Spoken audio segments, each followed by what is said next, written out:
السلام عليكم ورحمة الله وبركاته. اهلا بكم في قناتي. النهارده ان شاء الله هنعمل فطيرة طاسة، طريقة ناجحة وسهلة جدا هتعجبكم ان شاء الله لو جربتوها. يعني طالع مورق من جوه، يعني بطريقة يعني بطريقة مختلفة هتجربيه. اول حاجة نبدأ بسم الله صلى على رسول الله. انا هحط كوباية مية، يعني الكوباية دي 250 ملي. بعد كده نحط يعني معلقة صغيرة ملح، يعني كده ممسوحة كده، ما تكونش مليانة للاخر لفوق، يعني ممسوحة. ونقلبها ندوبها في المية الاول، يعني لازم الملح في المية يدوب الاول.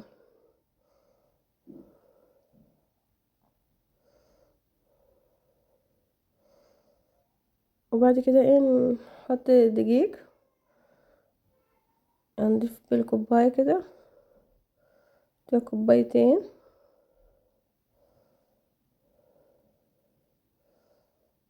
دي 3.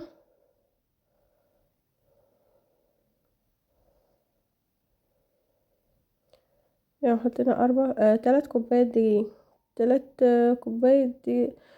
3 كوبايات دقيق ياخدوا كوباية مية، يعني برضو حسب نوع الدقيق. يعني لو الدقيق بيشرب مية ممكن تزودي له، يعني حاجة بسيطة.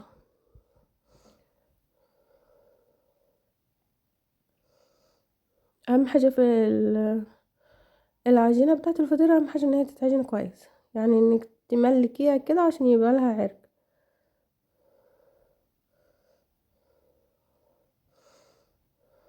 بس هي لسه هتعوز مية تاني، يعني هي وصلت المرحلة دي وتعوز معلقتين مية بس، يعني معلقتين بالمعلقة الكبيرة كده، نحط معلقتين فقط. يعني خدت 3 كوبايات الدقيق. 3 كوبايات دقيق خدوا كوباية مية ومعلقتين تاني كبار، ومعلقة صغيرة ممسوحة ملح بس.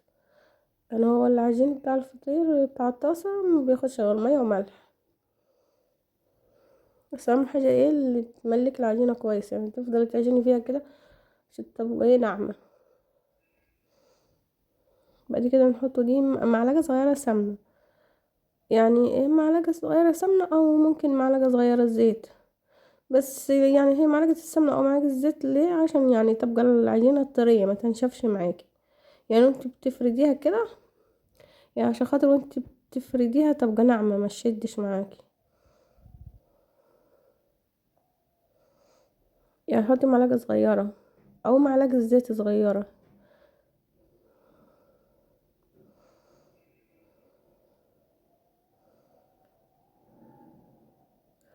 ده نوع الدقيق اللي انا استخدمته.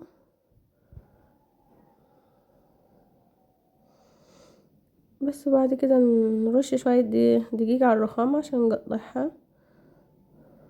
نقطعها قطع يعني قد بعض.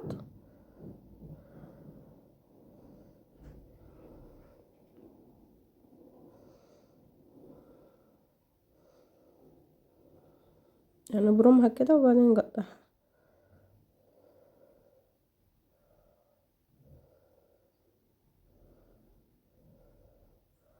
او ممكن الحتتين اللي هيبقوا في الناحيتين كده، الاطراف الناحيتين اللي هم هيبقوا حتتين صغيرين في الاطراف تلميهم على بعض، تاخدي الحتتين على بعض تعمليهم واحدة. يعني طريقة سهلة جدا يعني.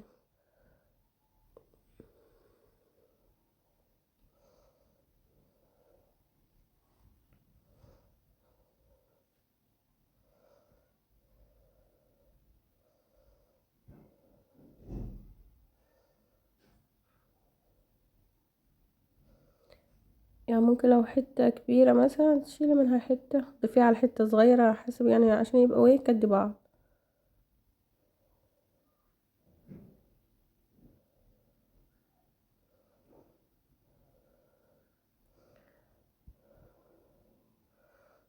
بس بعد كده يعني نرش رشة بسيط من الدقيق كده، شوية دقيق على الصينية كده ونحطهم عليها عشان ما يلصقوش كده في الصينية. هتلفيهم كده في الدقيق، حطيهم في الصينية عشان ايه ما يلصقوش فيها.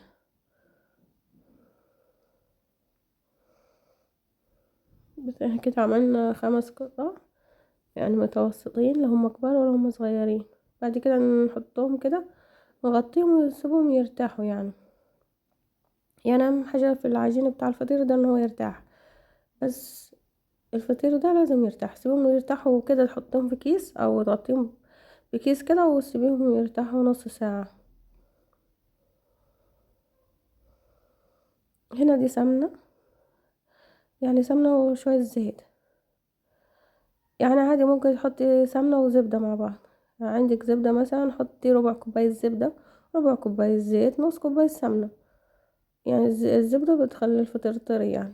والسمنة يعني هو في الطاسة عامة، الفطير بتاع الطاسة اللي هتعمل على البوتاجاز ده، ممكن تعمليه ايه، ممكن تعمليه بالزيت اول واخر عادي، ما ينشفش منك. ممكن تعمليه بالسمنة بس عادي، ممكن تعمليه بالزبدة. لا ما ينفعش الزبدة واحدة، ممكن زبدة وزيت مع بعض. يا اما حطي زبدة وسمنة مع بعض، او زيت وزبدة مع بعض. يعني خلي الزيت، يا اما الزيت مع السمنة، يا اما الزيت مع الزبدة. يعني الزبدة كده تسيحيها على النار تدفيها يعني.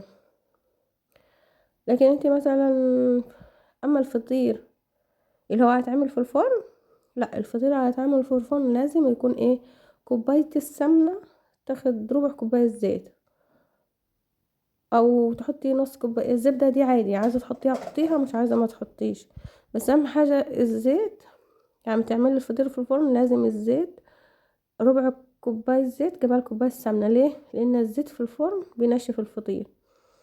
يعني انت لو عملتي الزيت قد السمنة، او عملتي نص كوباية زيت وكوباية سمنة، هتلاقيه في الفرن نشف وحجر معاكي، لان الزيت كتير، والزيت لما يدخل الفرن هينشف لك الفطيرة. لكن غير في الطاسة على النار عادي، ما بيعملش حاجة. ممكن تقلب زيت بس اول واخر، ما يعملش حاجة، تبقى الفطيرة طرية عادي. لكن في الفرن لا، في الفرن لازم الزيت يكون قليل عشان خاطر الفطيرة في الفرن ما تنشفش وتلاقيها محجرة معاكي بسبب ان الزيت كتير. بس انت لو عملتيه في الفرن كوباية السمنة جابلها ربع كوباية زيت. بس هنا نفرد يعني نرش رشة بسيطة نفرد بالنشابة كده. انا هفرد بالنشابة وهفرد بايدي برضه. يعني اعمل واحدة بالنشابة معاكم، يعني احسن فرد بالنشابة والسهل. لو انت مثلا بتفردي فيها ولقيتيها شادة معاكي، غطيها بالكيس كده وسيبيها ترتاح 3 دقايق، هتلاقيها سلكت. لان الفطير ده بيحب ان العجينة تكون مرتاحة.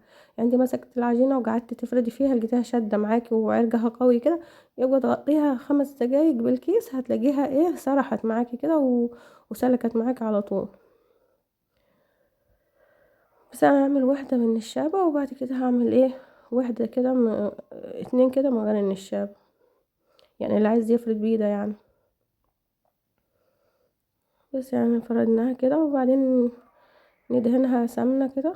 يعني المادة الدهنية حسب ما انت عايزاها، دسمة عايزاها نص نص، يعني حطي حسب ما انت عايزاها كتير عايزة قليل، يعني خليها وسط، لا كتير ولا قليل، يعني هي دهين كده وخلاص.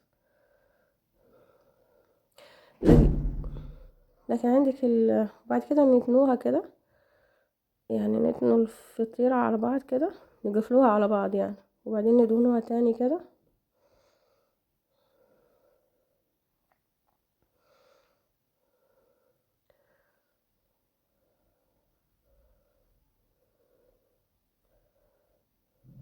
بس وبعد كده بالسكين كده، ونعمل فيها فتحات. يعني نعمل فتحة كده ونروح نطبقها عشان هي تبقى طبقات التوريق يبقى كتار يعني كده. بصي تتنيها كده وتروحي ايه، تقفلي دي على دي، تقفلي دي على دي كده، وتروحي برضو ايه، تروحي مدخلة دي تدهنيها هنا. عايزة تدهنيها وممكن ما تدهنيهاش لو انت عايزة ايه المادة الدهنية قليلة. يعني الطريقة دي ناجحة جدا يعني وسهلة، وهتخليلك الفطير مورق زي بتاع بره. بس يعني بس وبعدين يعني زي نظام ايه ظرف كده قفلناها. في الطريقة دي هتديكي تورجات كتير من جوه. يعني الطريقة دي ممتازة بصراحة. هتديكي تورجات كتير في الفطير من جوه.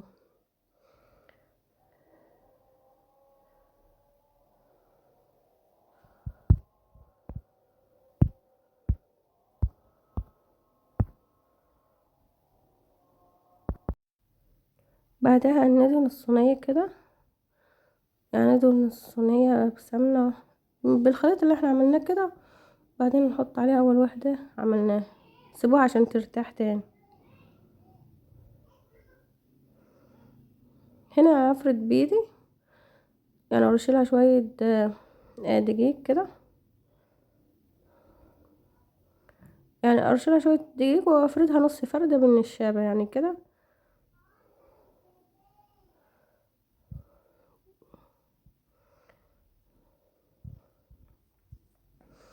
يعني افردها نص فردة كده بالنشابة بس. وبعد كده ايه، لو اكملها بايدي لو انت عايزة تعملها بالايد، يعني انا بفرد بايدي مش بفرد بالزيت. الزيت لو فردت بيه يعني مثلا تمسك الفطيرة كده، تخلي ايدك واحدة من تحت واحدة من فوق، يعني ايدك رايح جاي كده، يعني واحدة تاخد واحدة تدي، يعني واحدة تسلم واحدة تستلم كده. يعني هي دي الطريقة الصح في فرد الفطير بإيدك. لكن يعني بصي كده، ان انا بسلم واستلم، يعني واحدة تاخد وواحدة تدي، فهتفرد معاكي بكل سهولة. لو لقيتيها شادة معاكي غطيها بكيس كده وسيبيها ترتاح دقيقتين 3، هتلاقيها ايه سلكت معاكي. لكن انا مش بفرد بالزيت، يعني ما بدهنش زيت وبفرد بالزيت، لان الزيت اصلا بينشف الفطير.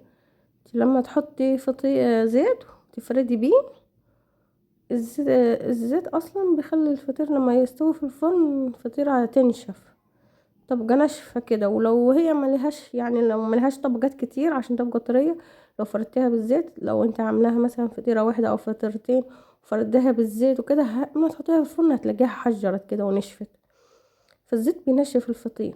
فهو الاصل ان انت الفرد بالايد كده، وهما كده في الافران بيفردوا بايديهم كده على فكرة، ما بيفردوش بالزيت والكلام ده. طب ده اللي بيفرد بالزيت ده يستهلك، لو عمل لك كيلو دقيق يستهلك جبالة جاز الزيت يفرد بيها. الفرد كده يعني فرد بالايد كده من غير، يعني ترجيها نص رجة كده، بعد كده تفرديها بيدك كده من غير ما تدهني اي حاجة. بس بعدين نقفلها على بعض بعد ما دهناها. يعني الطريقة دي ممتازة، بتديكي طبقات مورقة كتير، يعني تبقى مجربة اللي بتاع الافران بالظبط. يعني الطريقة دي مجربة اللي هما بيعملوها في الافران. بس بعدين نعمل مفتحات بالسكينة كده ونقفل، يعني قفل زي ايه، ظرف كده بتقفليه بس. تحطيها كده وتروحي تحطيها، بعدين تيجي جبلها كده وتروحي ايه عامله لها فتحه بالسكينه كده لحد ما تخلص كده، وبعد كده تقفليها على بعض. يعني دي طريقه سهله جدا وتديكي تورجات كتير وناجحه جدا والله. والان انت عملتيها في الفرن، يعني كبري حته العجينه شويه، يعني ممكن تعمليها في الفرن، يعني ممكن تخليهم، يعني مثلا دي ممكن تعمليهم اتنين على بعض، يعني دي وتروحي تدخليها في واحده تاني لو انت عايزه تعمليها في الفرن. بعد ما تعملي زي واحدة زي كده، لما تيجي تقفل واحدة تاني تحط عليها دي وتقفل عليها، فاهماني؟ عشان تديك طبقات كتير من جوه. او ممكن تحطيها كده زي بتاعة الافران كده بتبقى صغيرة.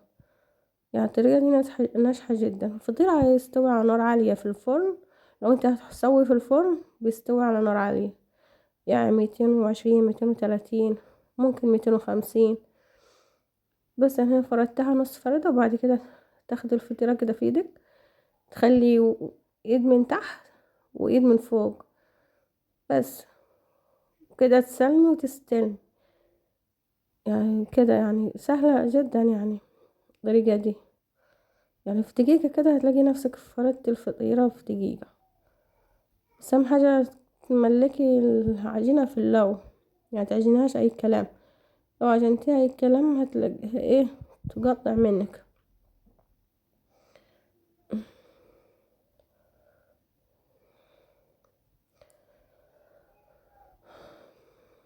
يعني هو الفطير عامة سهل، والفطير ليه يعني الفطير عامة ليه طرق كتير في الفرد يعني. بس هو طرق كتيرة، بس اهم حاجة ايه، اهم حاجة يكون نوعية الدقيق كويسة، وانك تعجني كويس بس. ولما تحط الملح في الاول تدوبيه في المية كده بس، وبعد كده تشديها كده بايدك هتشد معاك على طول.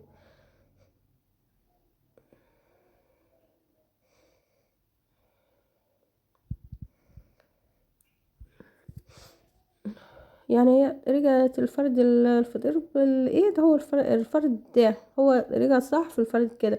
لكن اللي هيجيبوا زيت ويحطوا زيت ومش عارفة ايه، اصلا في ناس بتعمل الفطير على النت كده وما بيفتحوش ليكي من جوه، بيعملوه بطرق ومن جوه ما بيفتحوش من جوه. ليه؟ لانهم اصلا من جوه ما بقاش مورق، بيبقى فاشل. عشان كده اي واحده ما بتفتحش الفطير قدامك عاملاه ما تفتحوش ان هو فاشل اصلا، فما رضيش توريهولك، وريتلك المنظر من بره ومن جوه لا.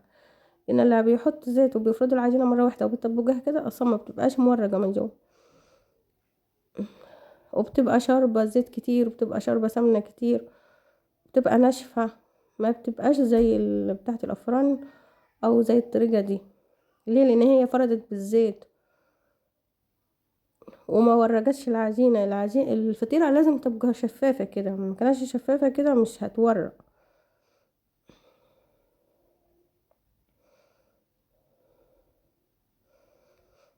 بس بعدين نقفلوها زي الظرف زي ما عملنا بدري كده، زي ما عملنا كل مرة. فالطريقة دي يعني سهلة جدا وناجحة جدا، يعني هتعجبكم وتنجح معاكم من أول مرة تعملوها إن شاء الله، إن شاء الله. بس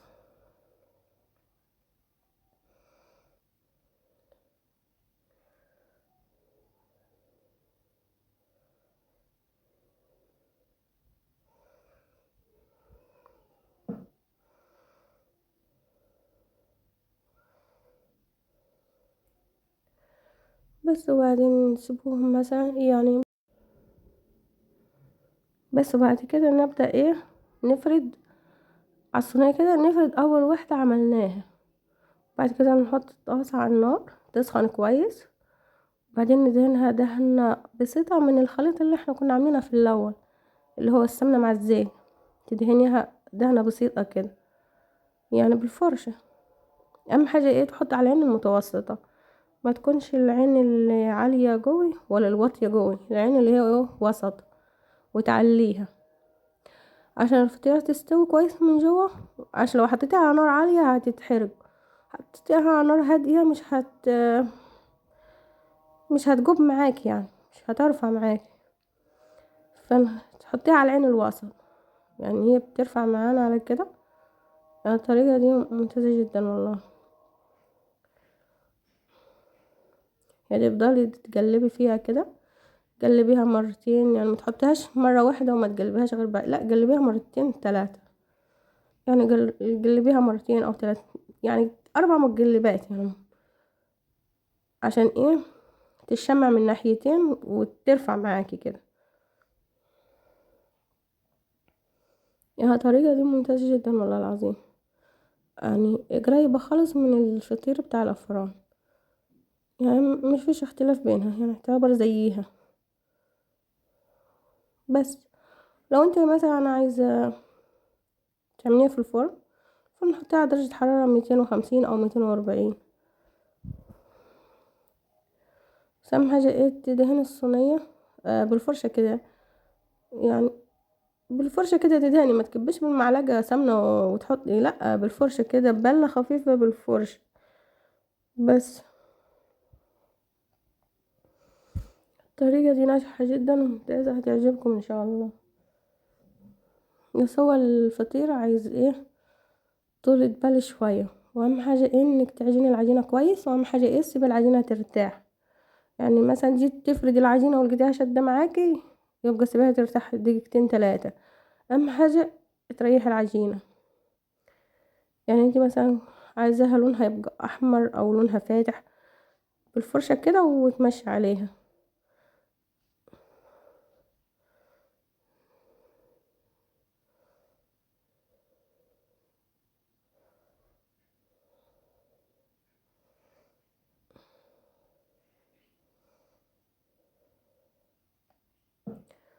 بس انا بعد ما خلصت فطيرة طرية.